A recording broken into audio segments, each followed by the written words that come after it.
and every day. The past is where it stays.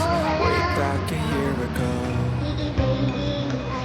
I've changed for the better this time. I thought I would never be fine.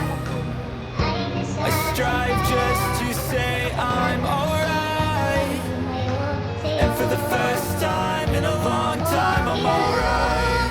I've seen a lot of change, been through a lot of pain. Some things are not the same as they were a year ago, but all will be okay. I move on each and every day.